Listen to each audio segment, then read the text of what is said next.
Commençons d'une façon un peu lente, excusez-nous pour ce petit retard.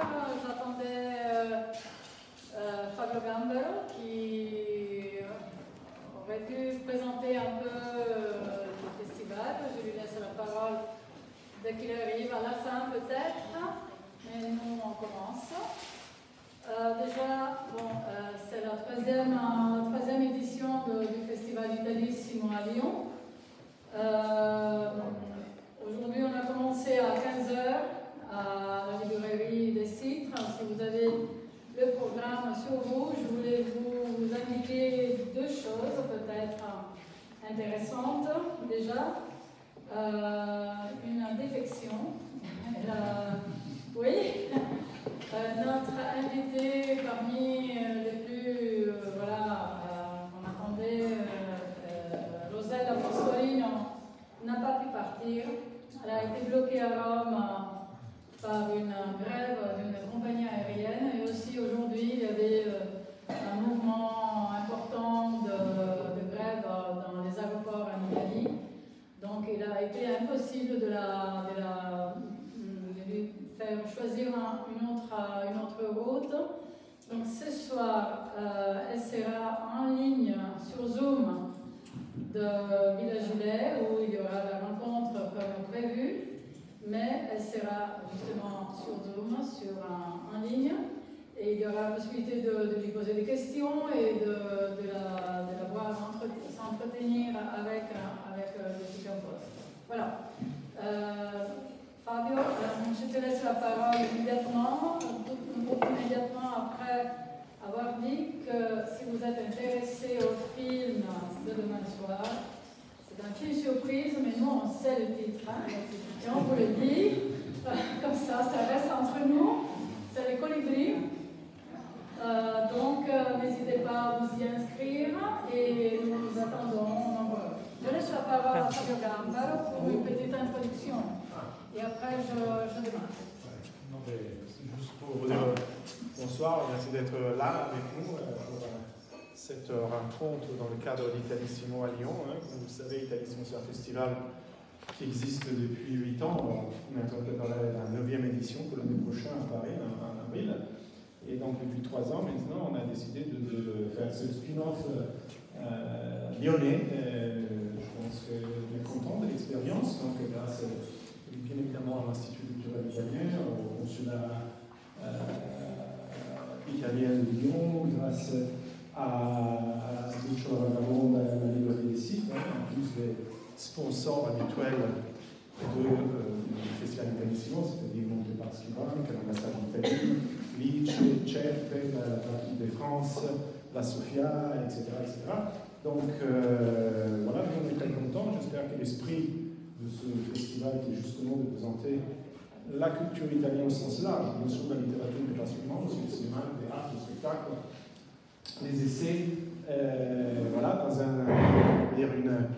une volonté d'échange avec la culture française, avec le monde culturel français. J'espère que cette philosophie du festival vous plaît et j'espère que vous allez continuer à nous suivre pour les rencontres qui auront lieu ce soir à Villa Giulia et puis demain encore ici à l'Institut culturel italien pour les films et pour les rencontres qui auront lieu à la librairie des Citres. Donc merci beaucoup, merci Anne pour nous accueillir encore pour la 3e année ici à Paris, à Lyon, et donc bon après-midi et bon travail, et merci à nos invités reconnaissants de Jean-Claude Zaccarini pour accepter l'invitation. Merci.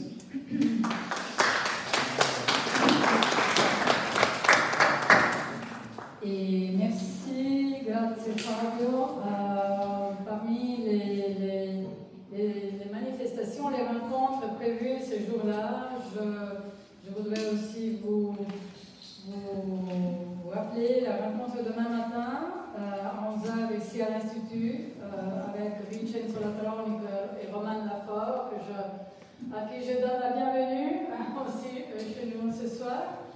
Et dans l'après-midi, après la rencontre avec Vincenzo Latronico demain après-midi à des Citres, nous aurons un moment musical et de jeu de lecture sur scène, toujours ici à l'Institut culturel italien. Et je passe directement au sujet de la soirée, à Antonio Gramsci. Vous voyez la couverture sur l'écran. On a voulu un peu changer pour faire une autre approche Italissimo, exprès pour Italissimo. Donc je donne la bienvenue aujourd'hui à Romain Descendre et à Jean-Claude Vancalini avec nous donc, pour cette édition pour présenter une œuvre qui est bien grande, presque je dirais monumentale, car il s'agit de 550 pages au moins, mais même plus peut-être.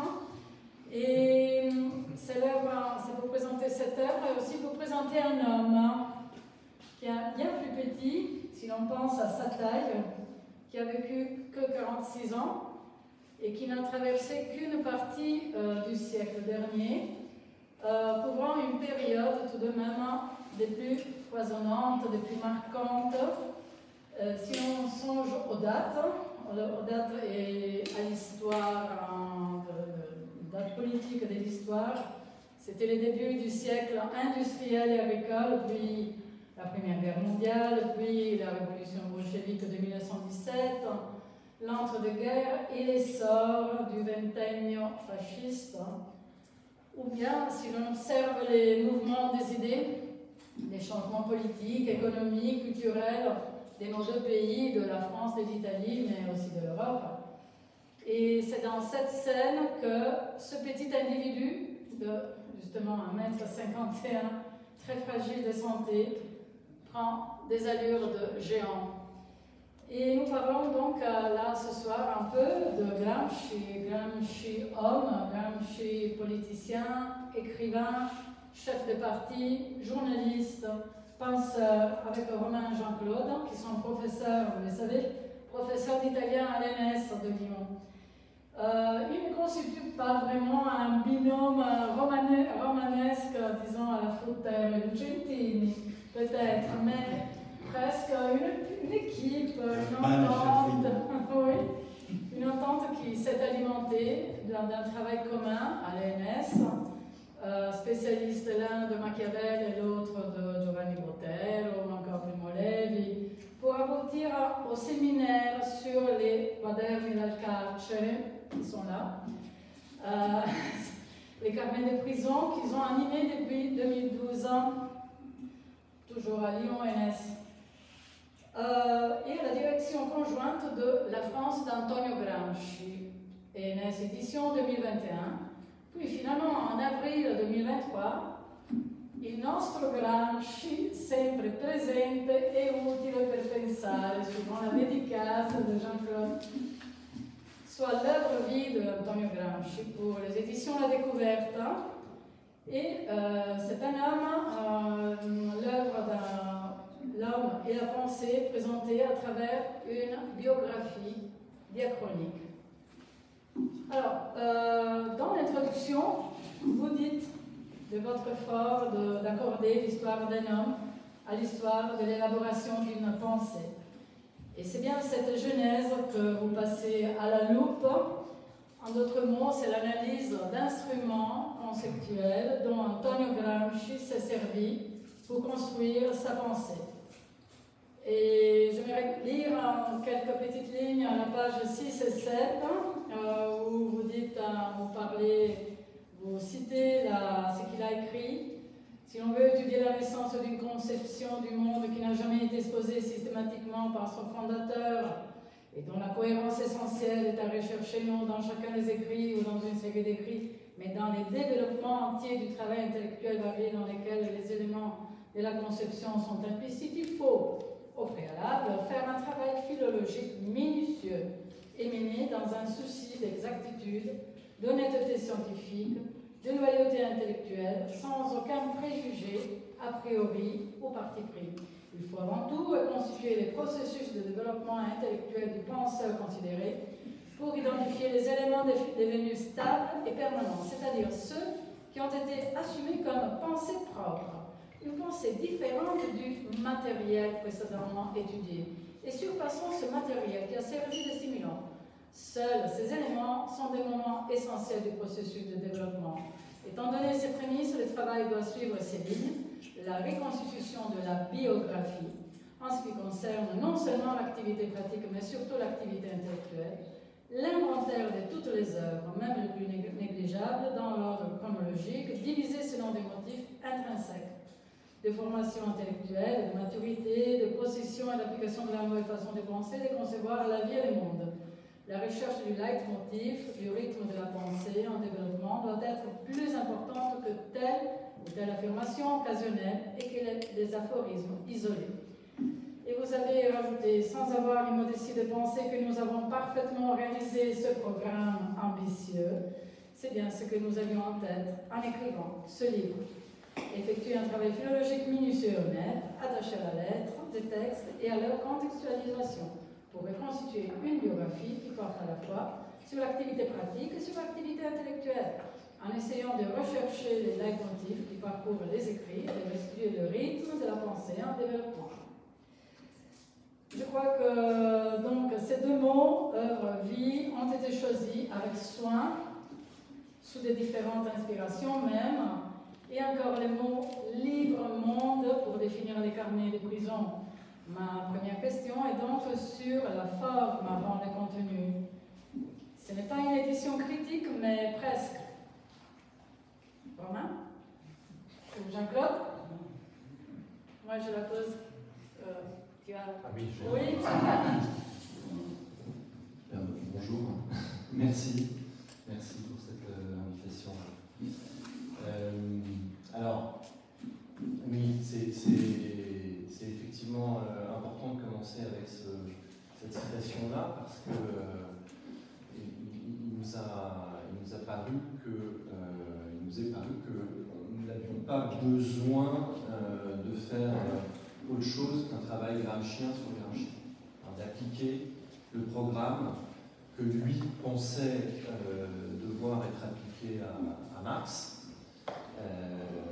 à un moment où les usages de Marx étaient multiples, mais où surtout ils avaient évidemment des objectifs politiques immédiats qui empêchaient de faire tout ce travail-là.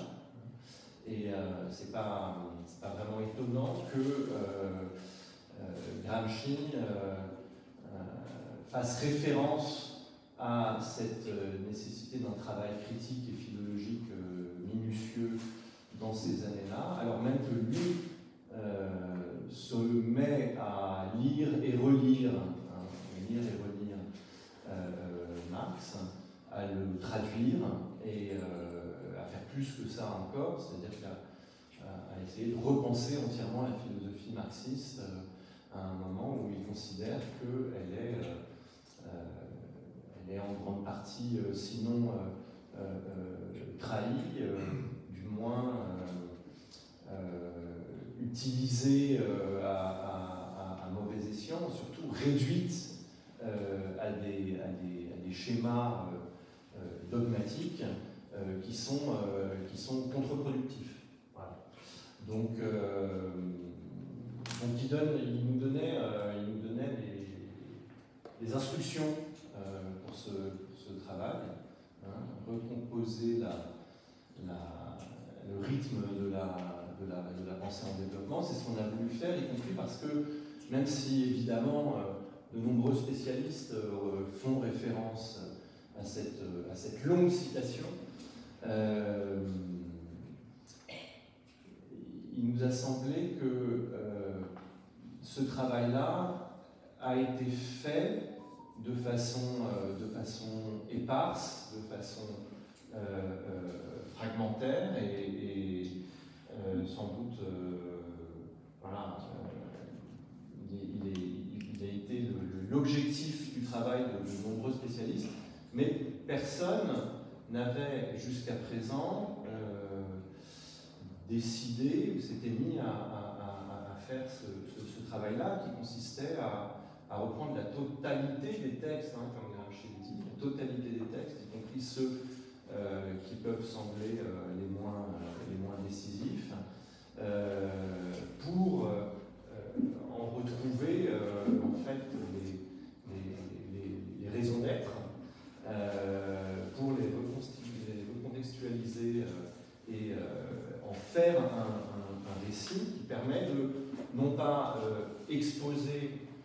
pensée, non pas la synthétiser, non pas simplement l'analyser, mais la compter, la narrer, et narrer le processus de vie et de combat qui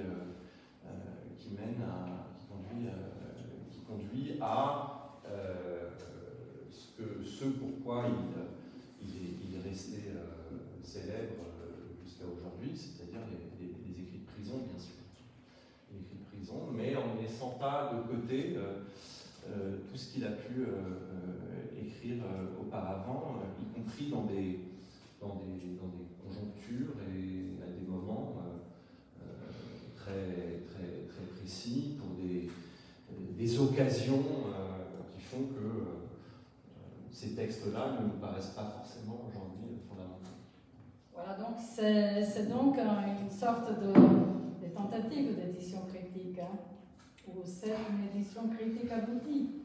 Déjà, même si vous ne voulez pas utiliser ce mot, non, on ne le dira jamais. On ne dira jamais. Non, même si bon, alors, non, je veux juste dire deux, trois bricoles pour préciser ça. C'est que, en fait, quand on dit œuvre, oui. C'est pas une œuvre, mais parce que l'œuvre, c'est pas une œuvre au sens strict de qu'est-ce que c'est une œuvre d'un écrivain, une œuvre d'un penseur, il y a les bouquins, machin, la première édition, la dernière édition du vivant, etc. Machin. Et là, on n'a pas ça. On a des textes très divers, des textes qui commencent avec une masse d'écrits journalistiques dès les années 14, 15, etc., et qui vont jusqu'au moment où il est arrêté. Dans les journaux socialistes, quand il est à la rédaction turinoise de la Vanne, et puis à la direction du petit journal hebdomadaire de Turin qui s'appelle le Guerriero del Popolo, le cri du peuple, où en fait il joue le rôle de directeur. Il faut dire que tout le monde était arrêté après les journées de révolte pour le pain et la paix d'août 1917. Tous les dirigeants socialistes avaient été arrêtés, il restait plus. Donc il est devenu en fait un des dirigeants du Parti socialiste. Donc cette expérience-là, l'expérience d'après-guerre avec la fondation, avec un groupe de jeunes comme lui, de jeunes étudiants comme lui, dont certains, le nom évidemment très célèbre, il y avait Togliatti, il y avait Angelo Tasca, il y avait Umberto Terracini, c'est les quatre fondateurs. Et donc on a une masse de textes qui sont des textes d'occasion, qui répondent à des situations spécifiques, etc. Et puis, quelques textes importants, surtout vers la fin du processus, quand il est devenu, en gros, secrétaire du parti après 1924, quand il est revenu en Italie, qu'il a été élu député et qu'il a pris en fait la direction du Parti communiste d'Italie. Quelques textes directement d'élaboration politique, de ligne politique, dont les notes sur le problème méridional sont un des plus importants. Et après, il est arrêté. Et quand il est arrêté, il a un programme de travail qui énonce dès la première page des cahiers dont il a l'autorisation d'écrire, c'est 8 février 1929. Il a un énorme programme de travail. Comment il travaille? Il travaille en lisant des revues, en prenant des notes, en réfléchissant, et parfois, donc, comme pour ceux d'entre vous qui l'ont lu, qui les ont lus, les cahiers, c'est redondant ce que je veux dire, mais si vous ne les avez jamais vus, à quoi ça ressemble, c'est effectivement des cahiers qu'il ne peut pas avoir tous ensemble sur sa table. Il en a au maximum 2 et 2 livres, il peut avoir 4 instruments de travail sur la table. Quand il veut changer, faut qu'il remette ça dans le magasin de la prison, dans le baoulette anglaise dans lequel il range tout ça. Et on a 2000 notes, 2000 fragments. Sans aucun doute, il avait en tête, parce que, y compris dans le processus d'écriture en prison, à partir de 1932, il se dit, il écrit d'ailleurs, ça va être un fatras incroyable, je ne peux rien comprendre, personne ne va plus rien comprendre. Et il se met à faire ce qu'il appelle des quaderni speciali, c'est-à-dire des cahiers thématiques sur une thématique précise. Donc il a en tête de faire le travail, mais jamais il ça ne va jamais aboutir parce que à partir de 1935, il est déjà dans un état de santé tel qu'il doit arrêter d'écrire. Donc en fait, le processus d'écriture des cahiers, c'est début 1929, été 1935, et après il meurt. Voilà. Et donc c'est ça qu'on a. Donc on n'a pas de livre. À un moment donné, dans la première édition, en fait, juste après-hier, ça se présentait comme des volumes thématiques. Hein. Peut-être, comme moi, certains d'entre vous ont eu en main des cahiers thématiques, voilà, l'État national, le matérialisme historique, la philosophie de Libetto, Croce, etc. Mais ce n'est pas des livres. Et donc c'est avec ça on est parti pour faire quelque chose qui effectivement ressemble, non pas, peut-être pas à une édition, mais un processus, d'essayer de rendre le processus d'écriture et de pensée chronologiquement. C'est pour ça que c'est spécifique, c'est pour ça que c'est pas une biographie seulement, c'est pour ça que c'est une œuvre. C'est justement ça que je voulais rajouter. Il ne s'agit donc pas d'une biographie, ni d'une synthèse, ni d'un précis. Le livre est un travail philologique surtout. Il est divisé en 3 parties chronologiques, 1911-1919, formation d'un intellectuel socialiste, 1919 et 1926, les militants révolutionnaires, 1926-1937, le prisonnier. Personnellement, moi, au vu aussi de mes intérêts, de mes curiosités, de mes voyages, mes années en Russie, j'ai lu avec grande curiosité les passages, les lettres, les rencontres dont il est question dans la deuxième partie. Quand il y a un chapitre qui est Gramsci au pays des soviets. Post-révolution de 1917, quand dans la pratique, comme Gobet avait dit, la libre initiative agissait à partir d'en bas. Et également aussi quand à partir de 1922, Gramsci représente le Parti communiste italien à l'exécutif de l'Internationale à Moscou. Il y rencontre même Lénine, il le rencontre 4 jours avant la marche sur Rome. Il se trouve ainsi vraiment dans l'œil de l'histoire, moi je dirais. Ça c'est quelque chose qui m'a prise un peu, et toutefois je crois que c'est la 3e partie qui vous a les plus inspiré, travaillé, ou fait travailler, je ne sais pas si je me trompe. Non, tu te trompes, ouais. Non, t'imagines. On a vraiment essayé de faire. On a vraiment tout écrit à deux. Alors, avec quand même dire. L'un d'entre nous, évidemment, commençait un chapitre. Hein. Et puis après, on faisait des allers-retours, parce qu'au moment, avec l'aide aussi, il faut dire, on a eu une éditrice formidable. On y pense souvent de l'importance des éditeurs, parce que c'est rare qu'on tombe sur quelqu'un qui est capable d'améliorer le texte. Mais vraiment, il nous a amélioré le texte. Hein, qui s'appelle Elisabeth Lowe, qui est une éditrice de la découverte. Et donc, après, évidemment, lui, il est plus philo et moi, plus histoire-récit. C'est vraiment... Non, mais c'est ça. Donc, les trucs de formation avec les lectures, etc., c'est plutôt lui, c'est plutôt Romain. Et les histoires machin, l'ordre d'événements, l'occupation des usines, c'est plutôt moi au départ. Mais après quoi, c'est vraiment, on peut dire que c'est un travail qui est fait ensemble, qui est pensé ensemble. Et chacune des parties est pensée de la même façon. C'est ça qu'on n'était pas gagné au départ. C'est-à-dire, la première fois qu'on a vu, alors non pas notre éditrice dont tu parlais, mais la directrice de la découverte, qui s'appelle Stéphanie Chevrier, on lui a donné ce qu'on avait fait, et elle a dit « c'est super, mais c'est 2 bouquins, quoi. Si vous voulez faire 2 livres différents, faites 2 livres différents. » Et on a réussi, je crois, à faire un seul livre. C'est pour ça qu'il n'y a pas une partie qui est plus... c'est plus... Non, je me rends compte que la façon de travailler était bien partagée, repartie, mais je pense au point de vue des éléments passionnants que vous y trouviez ou quelque chose qui vous a le plus en... Ah non. Non, Pas du tout, y compris parce qu'en réalité, la troisième partie correspond à ce qu'on connaissait déjà le mieux avant de commencer à écrire. Donc, alors, évidemment, c'est la plus grosse, c'est-à-dire que la troisième partie à elle seule est aussi longue que les deux premières parties réunies.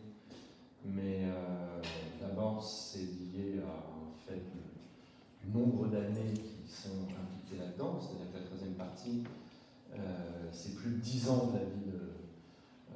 non, c'est moins de 10 ans, enfin non, c'est plus de 10 ans, puisqu'il meurt en 37, et c'est par ailleurs autant d'années d'écriture, avec sur toute la période des lettres tout du long, et sur une partie fondamentale de la période, l'écriture des cahiers de prison. Donc c'est pour ça qu'il y a plus de matière. Mais voilà, parce qu'il y a aussi plus de textes, plus d'années, puis c'est aussi lié au fait que, comme je le disais tout à l'heure, c'est-à-dire que c'est vrai que Gramsci reste célèbre et travaillé et étudié pour ses textes de la prison, plus que pour les examens. Mais en réalité, au contraire, je crois que on a eu une vraie passion, Jean-Claude et moi, à nous plonger. Alors, moi, plus dans la période qui correspond à tous les premiers chapitres au départ, c'est-à-dire de jeunesse, de formation, quand il est encore journaliste pendant les années de guerre, il est encore étudiant et journaliste, avant qu'il soit vraiment un homme politique engagé. Et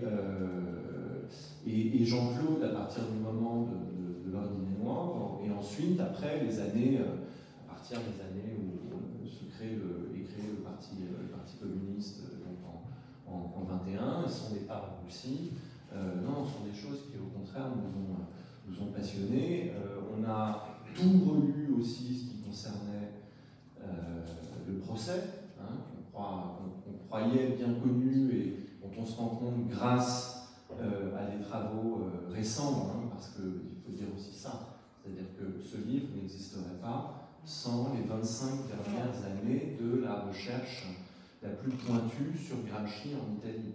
Qu'il s'agisse des historiens, qu'il s'agisse des philologues, des philosophes, qu'il s'agisse des années de jeunesse, des années de direction politique ou des années de prison, tout a changé. Tout a changé. Maintenant, il y a véritablement, comme l'énonce dès le titre, un livre collectif il y a quelques années à peine, un nouveau Gramsci. Un nouveau Gramsci, et sans ce nouveau Gramsci, et sans tous ces travaux qu'on cite abondamment, nous, on n'aurait pas pu faire ça. Et alors, ce qu'on a fait, c'est qu'on a toute cette littérature secondaire récente, on l'a intégrée, mais elle nous a amené surtout, avant et après, à lire la totalité des textes et des documents, et notamment la totalité de ce qui concerne de ce qu'on a aujourd'hui, par exemple, pour le procès.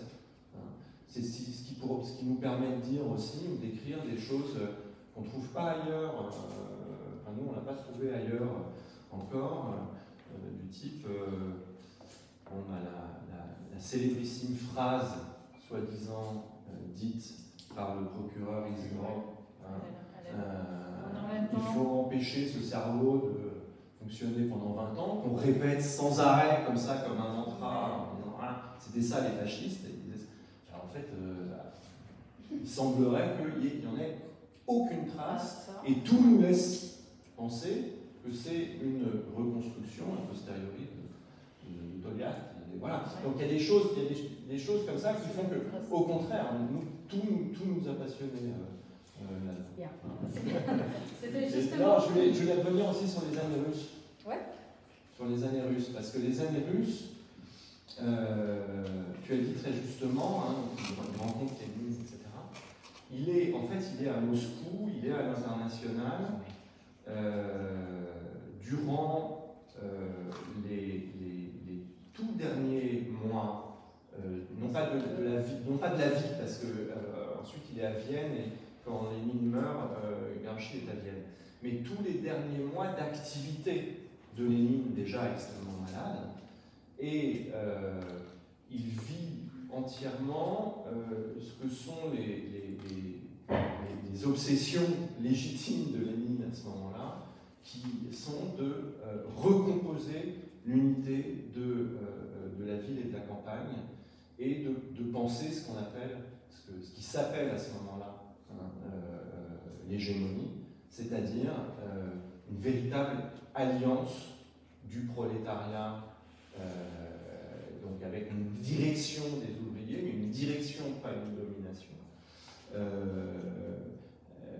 et dans une alliance complète et paritaire avec les paysans. Hein. Et c'est un Lénine très particulier, celui-là. C'est un Lénine qui comprend que la guerre civile, c'est ce qu'il faut éviter à tout prix, que si 90% du pays qui est entièrement rural ne veut pas de cette révolution, tout est perdu, et qu'il faut tout repenser sur cette base-là, qu'il faut aussi respecter, on n'en aura pas beaucoup dans le livre, mais c'est un élément aussi, qu'il faut respecter les nationalités, les langues, etc. Bon. Et tout ça sont des choses qui vont se retrouver, retraduites différemment, repensées différemment, réélaborées à un degré peut-être supérieur encore chez Gramsci, mais qui sont absolument fondamentales. Donc c'est ça la Russie soviétique de Gramsci. Non, mais c'était ça, je voulais dire ça. Voilà. C'est exactement ça. Et voilà, c'était juste pour revenir un peu là, ce n'est pas. C'est qu'il tombe amoureux. Oui, et pour revenir un peu à l'activité chronologique, en 1926, Gramsci est envoyé au confine, en résidence obligatoire, puis à Milan, puis il est en procès, il est emprisonné. Et à ce moment-là, en 1928,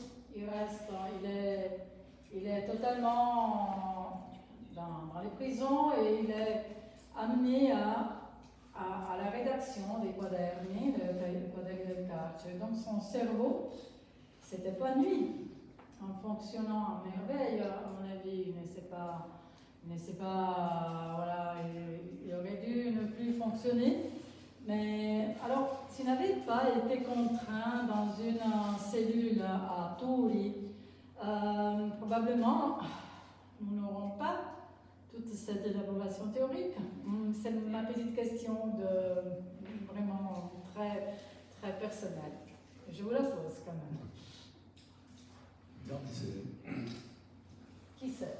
non, mais c'est probable. C'est très probable, c'est qu'il n'aurait jamais eu le temps de faire ça. C'est tout. Il aurait fait le combat politique permanent comme il faisait avant. Et Vous sans savez, la partie... l'effet positif de la prison, enfin, c'est pas à souhaiter à tout le monde d'être obligé d'aller en prison pour écrire un texte. Ouais. De fait, c'est comme ça. Donc il se donne à la rédaction des quaderni. Malgré tout, s'il n'avait pas été arrêté et emprisonné, l'unique solution c'était qu'il soit en exil. Et même en exil, il aurait encore travaillé, il aurait milité, il aurait été un des personnages les plus importants de l'internationale communiste. Très probablement, il se serait retrouvé à Moscou. Et très probablement aussi, il aurait fait ton amour de film. Et entre-temps, il aurait sans doute écrit. Mais Ouais. ça ne serait pas forcément très bien passé pour lui non plus si en tout cas dans ces conditions-là, il avait complètement la politique fiction. Hein. Mais en imaginant qu'il ait eu les mêmes positions critiques, extrêmement critiques, vis-à-vis du tournant stalinien et de nouvelle ligne de l'internationale communiste quand lui était en prison, si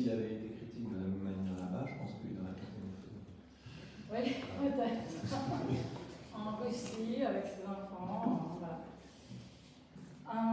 Entre donc 1928 et 1935, il se donne à cette rédaction des quaderni et il développe au fur et à mesure ses considérations. Il comprend que pour aboutir à cette philosophie de la praxis qui est souvent citée, d'autres formules sont nécessaires et ce sont des formules qui dépasseraient les concepts même fondateurs de Marx, comme tu le disais tout à l'heure, et ce sont des concepts qui empruntent de la philosophie aussi bien que de la politique, de la société.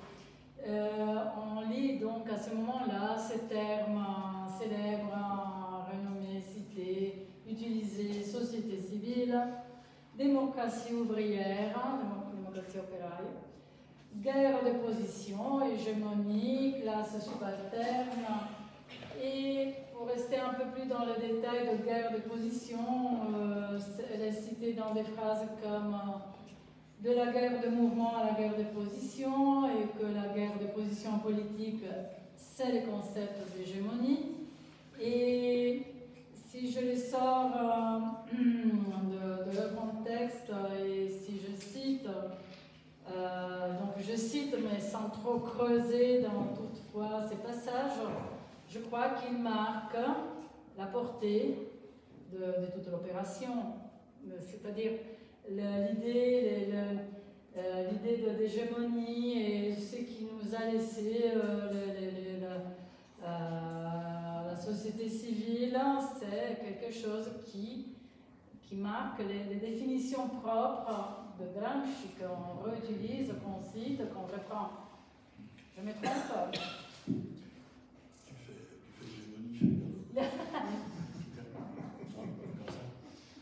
hégémonie, L'hégémonie, mais précisément, c'est ça. Si l'hégémonie, si la guerre de position, c'est l'hégémonie, et l'hégémonie, c'est la guerre de position. Tu dis rien à ce moment-là. Non, mais c'est bon. Non, mais parce que là, il faut lire les livres. Non, mais d'accord. Moi, je les prends sans. On va commencer. Non, mais c'est ça. C'est poser ces deux questions-là. On va répondre. C'est clair. Parce que ça n'apparaît pas comme ça. Ça n'apparaît pas. Ça apparaît à un moment historique très très important pour Gramsci, qui est la réaction qu'il a au tournant dans l'international communiste. Alors, je ne fais pas un tour d'histoire sur le tournant dans l'international communiste, mais en gros, il y a un congrès, le 6e congrès de l'international communiste, qui se déroule à l'été 1928, et qui, en gros, dans le cadre d'une transformation qui est mise à l'écart de l'opposition ouvrière dirigée par Trotsky, Zinoviev, Kamenev, et fin de l'année, et très vite, collectivisation forcée des campagnes, donc, grande transformation en Union soviétique, et une grande transformation dans la ligne de l'international communiste. Parce que la ligne de l'international communiste devient classe contre classe, et quand on est classe contre classe, les gens qui ne sont pas avec nous sont contre nous. Donc, les socialistes, les démocrates, les trucs, machin, c'est des fascistes comme les autres. C'est la théorie du social-fascisme. Voilà.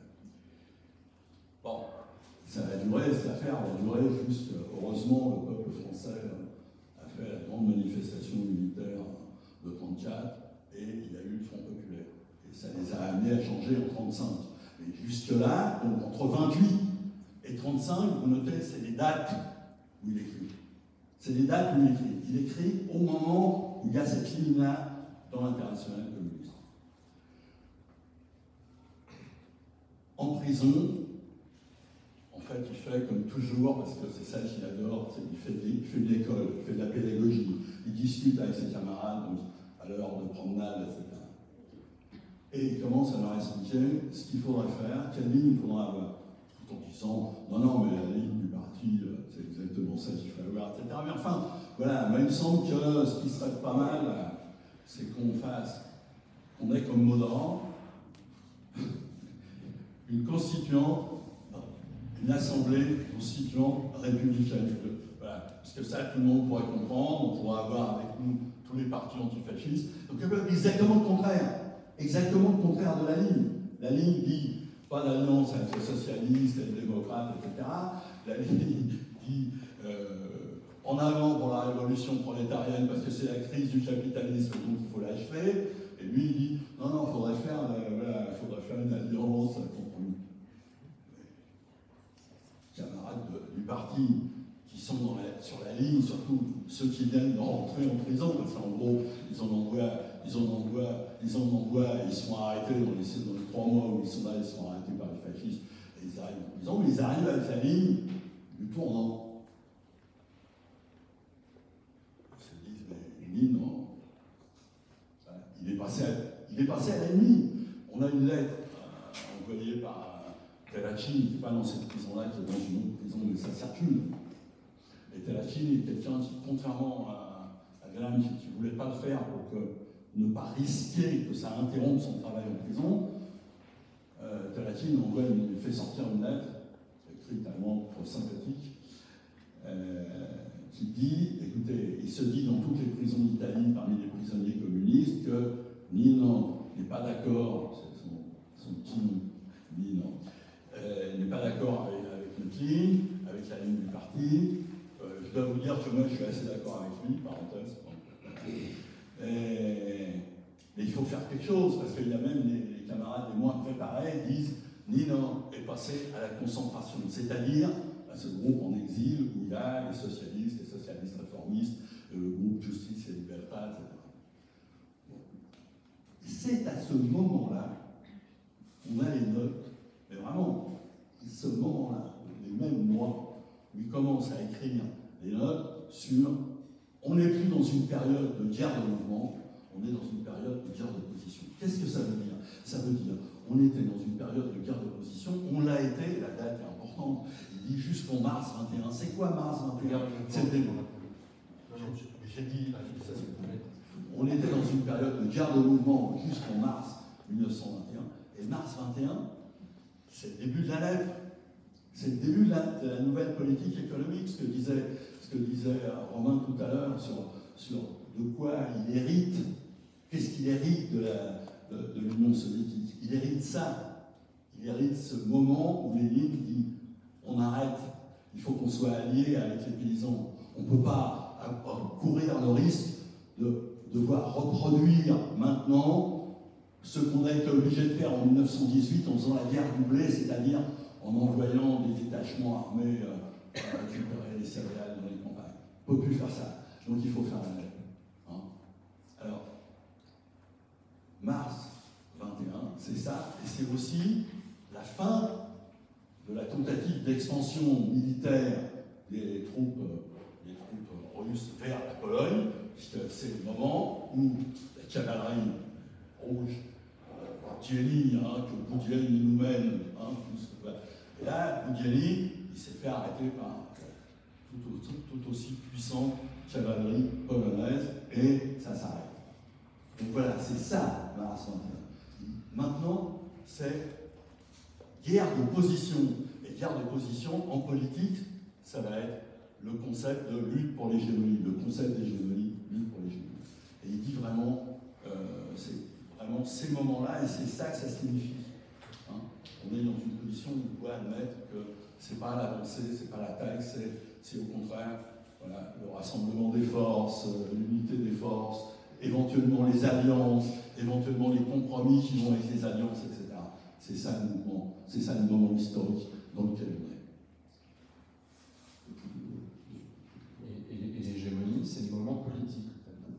C'est le moment où toutes les forces doivent être concentrées sur la constitution d'une unité politique qui signifie pour Gramsci l'unité des dirigeants et des dirigés. Le passage constant des gouvernés à l'état de gouvernant, et vice-versa. Donc, à un niveau extrêmement large, et ce qui a toute une série d'implications. C'est-à-dire que c'est la construction d'un langage commun, c'est la construction de valeurs communes, c'est énormément de pédagogie, mais d'une pédagogie qu'il pense déjà d'une certaine manière comme une énormité, mais comme une pédagogie inversée, c'est-à-dire on est sans arrêt aussi les élèves de ses propres élèves dans cette construction politique-là. Donc ça veut dire la construction d'un État qui n'est pas pensé uniquement comme institution, comme administration, comme police, comme armée. Voilà, ce ne sont pas simplement les fonctions traditionnelles du pouvoir politique, mais d'un État dont on se rend compte qu'il est aussi présent et qui se construit tout autant dans la société civile elle-même. Et donc la question de cette pensée de l'hégémonie va de pair avec une nouvelle pensée de l'État, d'où la notion de société civile qui est présente à côté de la société politique strictement parlée. L'État étant la société politique et la société civile, et l'hégémonie, c'est tout le travail politique qui se fait, en particulier au niveau de la société civile, pas simplement au niveau de la société politique. Donc, c'est extrêmement important de voir ça, parce que ça implique plusieurs notions, celle d'alliance et d'unité, celle de travail politique constant à tous les niveaux de la société, qui vont bien au-delà des usages contemporains qu'on en fait tout le temps et qui réduisent l'hégémonie à une question de pouvoir culturel, d'hégémonie culturelle, de bataille des idées, de réussir à contrôler les consciences par des outils aujourd'hui essentiellement outils médiatiques. Voilà. Je le dis parce que c'est effectivement le malentendu constant qu'on a aujourd'hui, tout particulièrement en France, mais c'est vrai. Oui, c'était justement la continuation. Sur l'usage de la notion d'hégémonie. Oui, mais c'est aussi par rapport à ce qui reste de Gramsci, justement. Et le fait de l'utiliser ces mots en Italie, en France, et sa figure, sa personnalité, qui est souvent citée d'une façon pas appropriée, de droite comme de gauche, et il a un grand succès, il est fréquemment cité. Et donc, avant de laisser la parole aux questions éventuelles qui pourraient être posées maintenant, je voulais savoir ce que vous en pensez là, mais tu viens de me le dire justement. C'est un malentendu, tout un malentendu. Jean-Claude peut faire un peu l'histoire de ce malentendu là, qui est assez intéressant. Il y a une histoire italo-française assez croustillante. Mais en fait, le malentendu il vient du fait qu'on fait des citations au lieu de prendre le rythme de la pensée en développement. Ça, c'est fondamental. Les mecs te disent, voilà, c'est ça, il y a 3 citations. En gros, il y a la citation, il n'y en a pas 3, il y en a une. C'est la citation sur le vieux ne veut pas mourir, le nouveau n'est pas encore né, et donc dans ce clair-obscur naissent, alors des fois on dit même des monstres. Voilà, le texte italien dit phénomène morbide. Voilà. Phénomène morbide aussi. Évidemment, pourquoi on dit, pourquoi des gens traduisent par monstre, à cause de Goya. C'est le mélange des deux. Donc c'est le songe de la raison produit des monstres. Donc c'est pour ça qu'elle est traduite comme ça. Et donc il y a une histoire de ça en France, en tout cas dans la droite, qui explique à un moment donné, en 2007, d'abord Nicolas Sarkozy, puis Jean-Marie Le Pen, ont dit que c'était Gramsci. Que belle escopère. Imagine qu'ils disent tous les matins, ils sont là à dire qu'il y a des prisons. Alors, en fait, l'histoire un peu plus longue, elle date du moment où, je ne sais pas si vous avez encore en tête ce nom, c'est Alain de Benoît qui a annoncé ça, en fait. Mais il a annoncé avec un colloque qui a été fait en 1981, après la victoire de Mitterrand aux élections, sur le thème, c'était son groupe, la Grèce, hein, vous voyez, où il y avait d'éminents professeurs de Lyon, de l'université de Lyon, dans le Grèce. Bref, ils font un colloque à ce moment-là. En gros, ils disent ah oui, vous voyez, la gauche, ils se sont débrouillés pour que, avec leurs idées, machin, tout ça, ils ont gagné. Il faut qu'on fasse pareil. Mais l'histoire ne commence pas là, parce qu'avant de s'appeler Alain de Benoît, il y avait un autre pseudo, et quand il était petit, on a le droit de faire des bêtises quand on est petit, on va pas se raconter toutes les bêtises qu'on a faites quand on était petit, mais lui, il était fasciste. Une bêtise comme une autre, mais il était à Europe Action. Les plus anciens de la salle se souviennent peut-être que c'était un journal nationaliste, fasciste, et contre la guerre de libération en Algérie. Hein. Et qu'est-ce qu'il faisait dans le journal? Il faisait le lien avec les Italiens. C'est lui qui faisait le go-between entre les Italiens, donc le Movimento Sociale Italiano, etc., mais pas complètement seulement le Movimento Sociale Italiano. Un groupe qui, tiens, bizarre, avait déjà piqué le titre du journal de Gramsci, de la revue de Gramsci, qui s'appelait Ordine Nuovo. Tiens, quelle surprise. Et comment s'appelait le responsable de ça? Pino Rauti, ma guarda un po'. Tiens, mais sa fille, mais c'est sa fille. C'est sa fille qui est au gouvernement de la Meloni. D'accord? Mais lui, là, Pino Rauti, d'où il venait? Il était officier dans la Repubblica Sociale Italiana.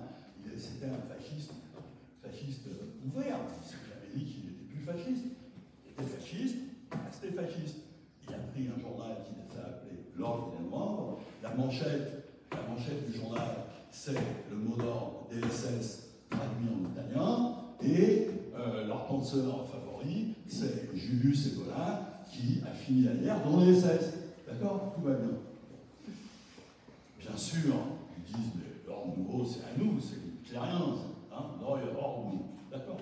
Mais enfin, quand tu es en Italie et que tu t'appelles un journal Ordine Nuovo au moment où c'est Gramsci, il y a partout Gramsci, parce que c'est quand même le Parti communiste italien fait en sorte qu'on connaisse Gramsci après la guerre, c'est donc tu piques un truc aux communistes, tu piques un truc à Antonio et tu le prends pour toi. Donc il a ça comme point de départ.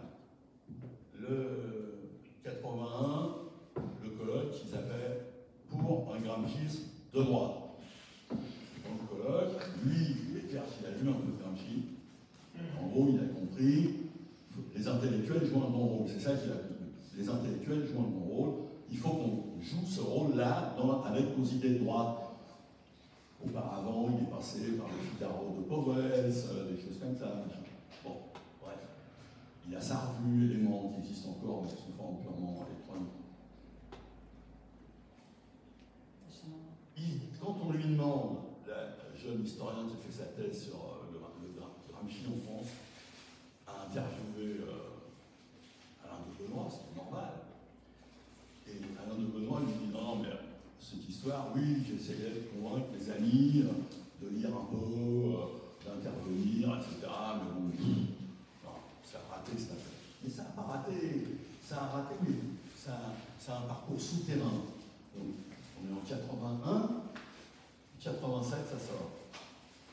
Avril 87, Nicolas Sarkozy vient déclarer qu'au fond, il a fait, comme Gramsci, 2007. Non, oui, 2007. Oui, bien sûr. Un long parcours souterrain. Et qui est son mentor pour les idées politiques? C'est quelqu'un qui est passé par le Grèce et l'extrême droite d'Alain de Benoît, etc. C'est Buisson. Voilà. Et alors, ce qui est absolument génial, c'est que la même année, un mois après, le chef alors du Front National, il vient, il fait un discours à ses camarades, 1er mai, c'est à eux, le 1er mai, c'est pareil, c'est à eux. C'est une vieille tradition de l'extrême droite européenne de faire des manifestations le 1er mai. Voilà. Donc ils font entre eux, il vient là, et alors je vous cite exactement les mots, ça se retrouve parce que c'est un livre. Et il dit ça. Et c'est l'écrivain communiste italien Gramsci qui nous apprend, etc. Il ne sait même pas qui c'est, on lui a fait la fiche. Il ne sait pas qui c'est, il n'a pas mis une ligne. Donc après, voilà, après il y a la fille, après il y a la nièce, après il y a l'école de je ne sais pas quoi de la nièce et ses amis, etc. Tout va bien. Et qu'est-ce qu'ils font là-dedans? Ils lisent la citation que je vous ai lue tout à l'heure en croyant que Fernand Limogros, c'est les monstres de Goya. Voilà. Bon. Voilà, il y a une question. Voilà l'histoire. Je voudrais poser une question. Oui. Tu veux En fait, je pense qu'on m'entend. Sans vouloir justement banaliser la question de l'hégémonie, une simple bataille d'idées et de guerre des valeurs, disons, il y a quand même une spécificité de Gramsci qui est un intérêt à l'époque tout à fait exceptionnel pour le domaine de la culture. Le rôle des intellectuels, de la littérature internationale, tout ce que vous avez cité. Donc je voudrais comprendre, et c'est ma question, quel rôle joue dans son dispositif de pensée l'intérêt pour la culture? Comment cet intérêt pour la culture transforme sa pensée, ou en tout cas innerve sa pensée? Parce que ça me semble quand même quelque chose d'assez particulier pour l'époque, surtout dans l'univers du monde communiste. Voilà. Donc je voulais savoir qu'est-ce que vous en pensez. Non, mais vas-y. Alors, d'abord, je ne suis pas si sûr que ce soit si exceptionnel dans le monde communiste alors. Si on regarde. Alors, en Italie, il est effectivement rapidement attaqué pour ses positions. Mais d'abord, il n'est pas seul sur ses positions. Angelo Tasca est encore plus que lui, d'une certaine manière. D'ailleurs, il y a un moment de rupture entre Gramsci et Tasca, et la rupture se fait sur ce thème-là. C'est-à-dire que pour Gramsci, Tasca est trop obsédé par la question de la culture. C'est pas la seule question, hein, il y en a d'autres. C'est un des points. Et c'est vrai que très tôt, Bordiga attaque les Turinois aussi sur cette question-là. La culture, c'est la bourgeoisie. La culture, c'est la bourgeoisie. Lui, il répond, et il répondra toujours, tout ce qui est œuvre de pensée doit être, tout ce qui est œuvre de pensée, tout ce que les hommes collectivement ont fait de plus perfectionné et de plus noble au sens intellectuel et culturel, doit être acquis par tous. Parce que sa pensée, c'est d'abord et avant tout une pensée de l'émancipation. Il n'y a pas d'émancipation sans éducation, il n'y a pas d'éducation sans culture, il n'y a pas de dirigés ou de subalternes qui deviennent des dirigeants sans culture. Donc ça, c'est effectivement, c'est sans doute ça le point absolument crucial. Mais en Russie, ils sont très nombreux à penser comme ça aussi. Hein. Et alors, en France aussi, mais pas forcément c'est pas forcément des communistes, mais ils le deviennent, et il y a un lien très fort qui se fait entre des revues de culture, donc des revues intellectuelles, mais pensées comme socialistes et prolétariennes, du type Clarté notamment, hein, avec des gens comme Marius, comme Romain Roland, avant ça même comme Peggy, pour qui toutes ces questions-là sont fondamentales et qui sont des inspirations directes pour Gramsci. La différence, c'est que de la même manière que, en fait, Gramsci pense du front unique au front populaire pendant toutes les années où on met fin au front unique et avant même qu'on puisse repenser la possibilité du front populaire au niveau international. il y a ça, et pour ça, il pense culture, il pense intellectuel. C'est aussi toute la question des intellectuels. Et la question des intellectuels, c'est pas la question des grands intellectuels qui doivent être avec nous de notre côté, des compagnons de route, ça n'a rien à voir avec ça, je veux dire. C'est le devenir intellectuel indispensable de l'ensemble des groupes subalternes. Et ça passe notamment par la culture. Là-dessus, il n'y a aucun doute, et on est totalement d'accord, et il y a beaucoup de pages sur ces questions-là dans le livre, bien sûr. Alors, il suffit de dire que la revue bon, évidemment, bon, son sous-titre, c'est Revue hebdomadaire de culture socialiste. Mais, et précisément, et même qu'avant, quand il est à la Havane, une des choses qu'il fait, c'est pas la seule, mais il est le chroniqueur théâtral de la Havane. Donc, et alors, il a un rapport avec ça permanent. Comme tu sais, et donc, oui, enfin, il a pas grand-chose. C'est surtout musique et théâtre. Il fait systématiquement musique et théâtre. Et donc, c'est cette idée-là. C'est-à-dire que la différence qu'il va avoir avec les Russes, c'est l'idée que la culture, c'est pas seulement la culture qui va être produite par le prolétariat, c'est l'appropriation par les masses, ce qu'il va appeler après les subalternes, c'est leur appropriation de tout ce qu'il y a de plus formidable dans l'aventure humaine, c'est qu'à côté de l'invention des armes à feu, on a aussi inventé la littérature, la poésie, la musique, etc.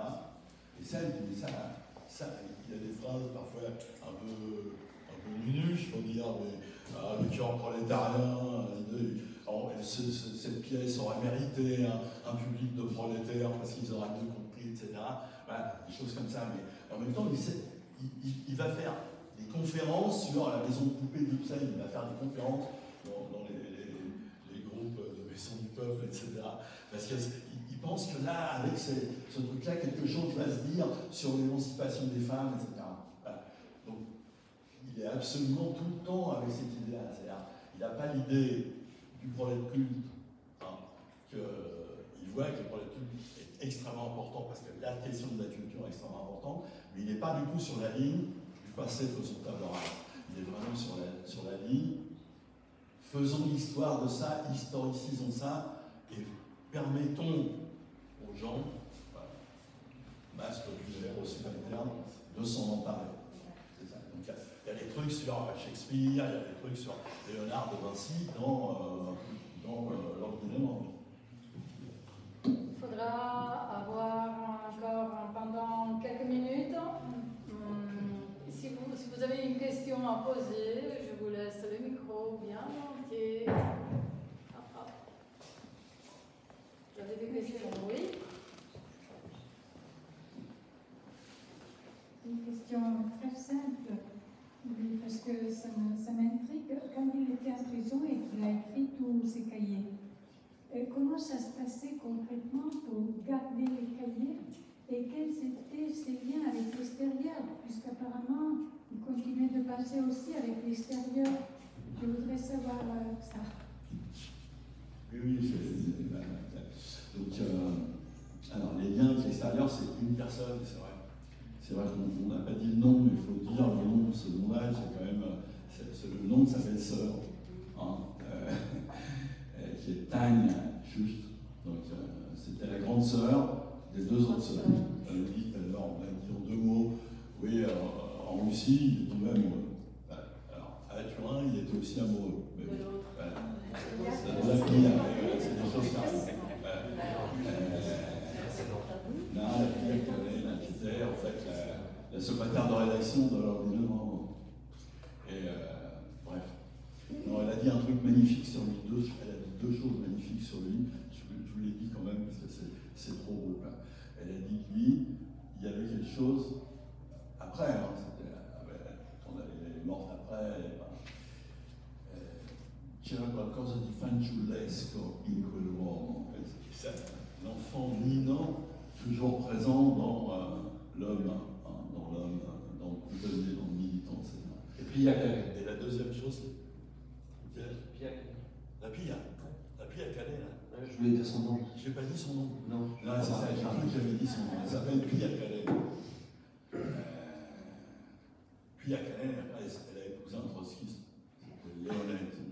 mec viré par le parti, parce qu'à cette époque-là,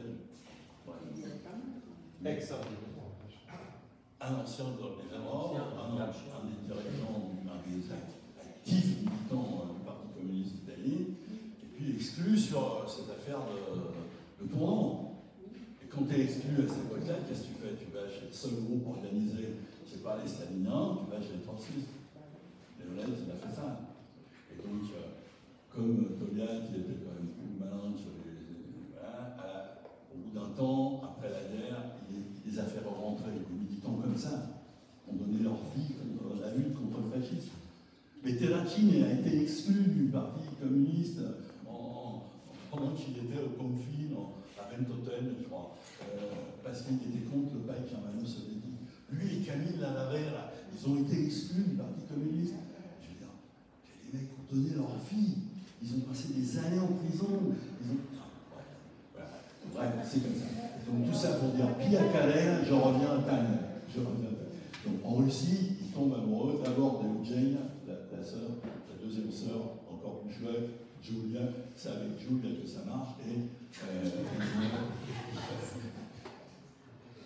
ils vont avoir 2 enfants, dont un qui ne verra jamais. Un qui naît en 26, et il est arrêté 2 mois après. Le premier, il l'a vu en 26, 2 mois, 3 mois. Et Jules est là-bas. Mais en Italie, il est resté parce que la famille Chouch, c'est une famille d'anti-tsaristes, proche des socialistes du Parti ouvrier social-démocrate de Russie, et donc exilés, ils étaient exilés en Italie. Et une des sœurs est restée en Italie. Elle est restée jusqu'après la mort de Gramsci. Quand Gramsci est mort, après elle est retournée en Union soviétique. Tagne, ou Tatiana, on l'appelle Tagne. Tagne Chouch. Et la Tagne Chouch, c'est elle qui en fait fait l'intermédiaire entre Gramsci, elle envoie à Moscou dans sa famille et à sa sœur et à ses parents. Elle envoie en Sardaigne à la mère et aux frères. Et elle envoie à quelqu'un qui joue aussi un rôle, mais complètement en retrait. Alors lui, c'est vraiment du PC à l'ancienne, pas un mot jusqu'à sa mort, il n'a pas dit un mot. Pierre, mais qui était un grand économiste, production de biens par les biens, spécialiste de Ricciardo, c'est lui qui a fait l'édition fautive de Ricciardo.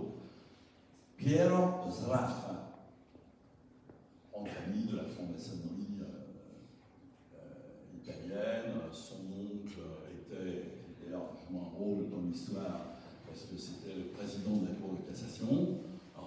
Et donc il va jouer un rôle dans les tractations, non pas pour qu'il parte, mais pour qu'il obtienne d'un temps la liberté conditionnelle. Et Tagne a joué un rôle incroyable, incroyable. Et quelqu'un a écrit un livre au début des années 90, qui était quelqu'un du manifeste, il s'appelait Anthony. Il a écrit un livre très beau qui s'appelle, malheureusement n'est pas traduit en français, il s'appelle Antigone et le prisonnier. C'est vraiment cette figure-là. Il tient parce qu'il y a Tagne. Et l'autre chose importante, c'est que Tagne peut, elle ne peut pas y aller tout le temps, mais il va quand même. Elle peut le rencontrer au pénitencier parce qu'elle aide sa famille. Donc en fait, il y a un de ses frères qui vient voir, un autre frère, une autre fois, mais elle peut venir assez régulièrement. Et donc, ce qu'il lui dit, elle l'écrit, elle fait un rapport très précis, plusieurs comme ça. Elle les fait passer à Zraf. Et Zraf fait passer à la direction du parti aussi. En gros, c'est ça. Alors, sur le cahier, en gros, pourquoi ils ne piquent pas les cahiers? Ils sont cons, ils auraient piqué les cahiers. Mais en fait, ils savaient ce qu'il y avait dedans, ils ne comprenaient rien, ils disaient, bon, c'est des élus. Ils disent vraiment. C'est fumeux. C'est fumeux, c'est des élus froissés. Voilà. Alors, lui, il craignait beaucoup qu'on lui prenne les cahiers au moment où il est parti de prison. Voilà le clinique. Et donc, il raconte qu'il a fait un coup avec un de ses amis qui était là. Donc, l'ami, lui, il parlait au garde qui était censé surveiller, qui était également sarde. génial était ça. Il parlait, machin, etc. Et pendant ce temps-là, l'autre mettait vite les cahiers, et les papiers d'avis dessus, etc. Et en fait, ils se foutaient comme devant 40 parce que, voilà, parce que pour eux, c'est des trucs de cinglés. D'ailleurs, on a même des traces que Mussolini probablement aurait eu des passages qui lui ont été accompagnés. On a des photos, ils m'envoyaient leggo i quaderni dei prigionieri politici. Bon, bref. Et la parole que citait Romain, c'est un inspecteur de l'administration pénitentiaire qui est venu à Tours, qui a regardé les cahiers, il n'a rien compris. C'est quand même la moindre des choses qu'il n'a rien compris. Alors voilà, si vous avez encore une petite question, sinon on vous laisse approcher Zancarini et descendre l'ordre de dédicace, peut-être. On a encore une question. Moi j'avais une question très personnelle pour vous deux. J'ai l'impression que vous êtes, quand vous parlez de Gramsci, vous êtes encore très ému. Et comment ça fait de vivre avec Gramsci? Je pense que vous vivez un peu avec. C'est Nino, c'est pas Gramsci, c'est On Nino. ne passe pas impunément 12 ans avec un auteur sans avoir une proximité intime. C'est comme s'il était là. Mais c'est pas le seul, par exemple, une proximité avec Machiavel qui est pareil, qui dit la même chose. Parce que, alors évidemment, du coup, par exemple, Machiavel, si je parle de Machiavel, je vais insister sur son côté drôle, etc. Qui n'est pas toujours franchement drôle, mais je vais insister sur cet aspect-là parce que c'est l'aspect avec lequel. Donc, nous, on sait que Romain et moi, d'ailleurs, les copains italiens nous disent, là, vous insistez quand même beaucoup sur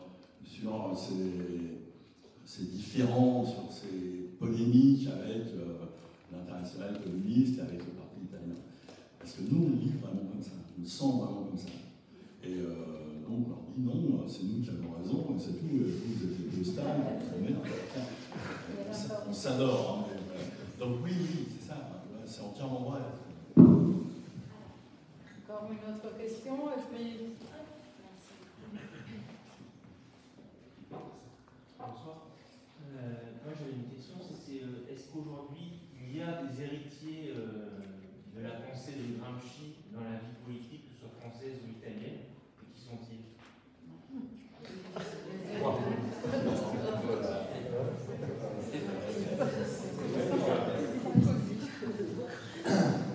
En Italie, à part ceux qui, comme nous, vivent avec Gramsci, je suis pas sûr. En tant que vous pensez à des hommes politiques, des hommes ou des femmes politiques, Des acteurs politiques. Des acteurs politiques.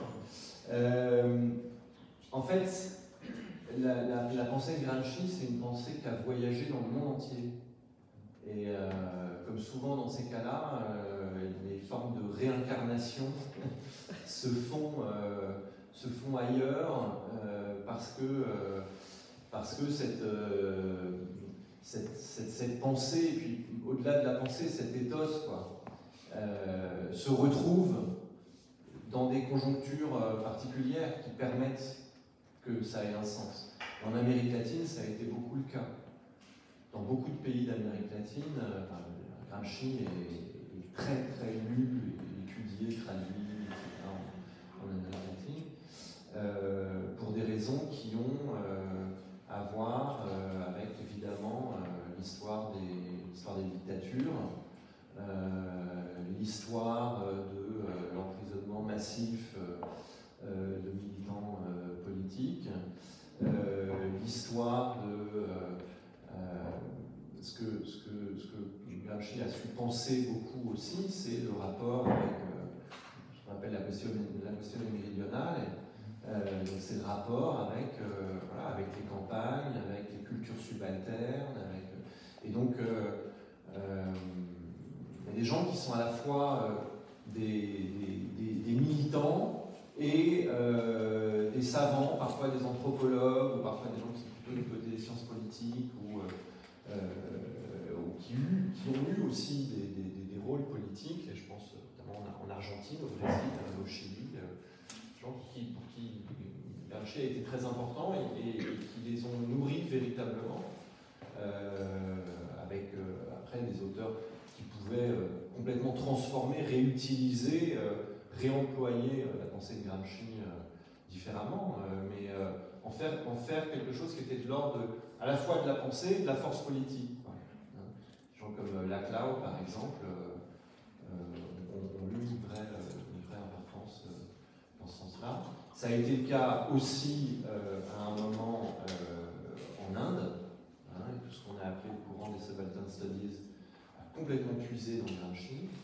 Et c'est pareil, c'est-à-dire que ce sont des gens qui sont à la fois des penseurs, des universitaires, comme certains d'entre eux, et qui pensent la question de l'alliance avec les masses paysannes comme étant fondamentale, et qui aussi occupent des positions politiques de gauche, d'extrême gauche, etc. Pour qui ça a été. Voilà. Je pense beaucoup plus à ces gens-là qu'à la longue tradition des grands intellectuels communistes italiens, même si évidemment tous étaient à l'origine. On va devoir terminer. Merci beaucoup.